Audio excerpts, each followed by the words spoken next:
show his class. The seventh IPL century, the second this season. What a কি সুন্দর remarkable একটা match attempt হলো, this is. কি সুন্দর। তো কথা হইলো যে 2005 সালে ন্যাটো ওয়েস্ট সিরিজ থেকে আহ, বাংলাদেশের ক্রিকেট খেলাটা আমি একদম সজ্ঞানে ধারাবাহিকভাবে দেখা শুরু করছি।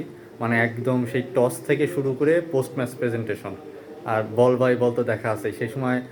তো ছোটোবেলায় পড়াশোনার অনেক চাপ থাকে ছোটোবেলায়, তাই না?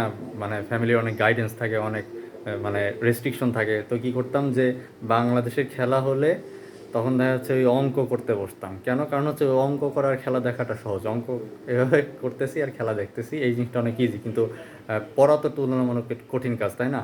তো কী করতাম, বাংলাদেশের খেলা থাকলে ওই টাইমটাকে ওইভাবেই সাজায় রাখতাম যাতে অঙ্ক করতে পারি। তো বাংলাদেশ টিমের প্রতি আমার প্যাশনটা এরকমই ছিল, এখন হয়তো আছে। এবং একটা লম্বা সময় সোশ্যাল মিডিয়াতেও অনেক ফাইট করছি বাংলাদেশ ক্রিকেটের জন্যে। বিশেষ করে 2015-16 সাল, ওই সময়টা যে সময়টা মানে সেই রাইজ অফ দ্য টাইগার্স যে ব্যাপারটা ছিল। এরপরে বাংলাদেশের মাঠের বাইরে যত কিছু হয় ক্রিকেট বোর্ডে সব কিছুই দেখছি টেকছি হ্যান ত্যান, কিন্তু সব কিছুর পরে সব কিছুই যথেষ্ট সাপোর্ট করছি, ধৈর্য নিয়ে দেখে গেছি। কিন্তু 2023 বিশ্বকাপের পর থেকে ট্রাস্ট মি, আমি বাংলাদেশ ক্রিকেটের কোনো খোঁজ খবর রাখি না, খেলাও দেখি না, কিছুই জানি না।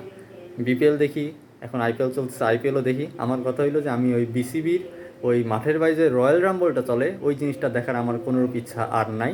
এবং আমার কাছে মনে হয়েছে যে এই জিনিসটা নিয়ে এত আমার ইন্টারেস্ট থাকা উচিতও না।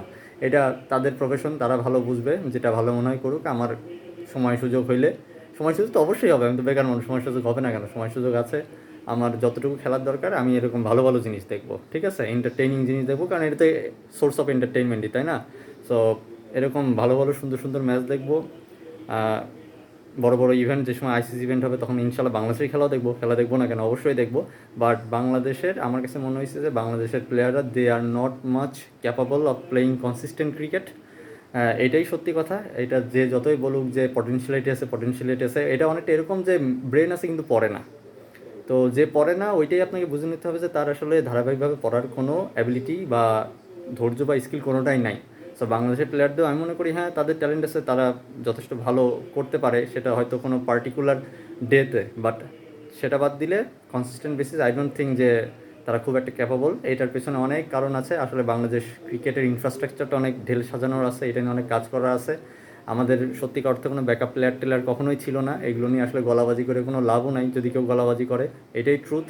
এবং যেটা হয়েছে যে আমরা ক্যাপ্টেন, এখন নাজমুল হাসান শান্ত যতটুকু জানি, সেই ক্যাপ্টেন সিলেকশন নিয়েও অনেক মানে কন্ট্রোভার্সি হয়েছে বা অনেক কিছু হয়েছে হয়তো। আর যেটা বললাম যে আমি আসলে খোঁজখবর সেরকম জানি না, জন্য রাখিও না 23 বিশ্বকাপের পর থেকে কী হচ্ছে না হচ্ছে। বাট ওভারঅল আমার কাছে যেটা আমি বলতে চাচ্ছি আবারও, সেটা হলো যে বাংলাদেশের ক্রিকেটটা আসলেই অনেক ডেভেলপমেন্টের আছে।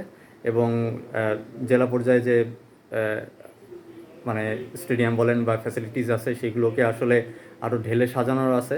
সেটার জন্য আমি মনে করি যে ক্রিকেট বোর্ডে কী চলে না চলে সেটা মানে আমরা মোটামুটি সবাই দেখছি জানি। এটা নিয়ে এর আগেও একদিন কথা বলছি, সেগুলো নিয়ে আর বলতে চাই না। বাট এই জিনিসগুলোকে যদি সিরিয়াসলি অ্যাড্রেস করা না হয় তাহলে আই থিঙ্ক যে এটা আসলে গার্বেজ, আরও দিনকে দিন আরও বেশি গার্বেজেই পরিণত হবে, এই আর কি। So I wish Bangladesh cricket all the best and hopefully আমরা একটা ভালো টিম ইনশাল্লাহ ফিউচারে করতে পারবো। Thank you so much.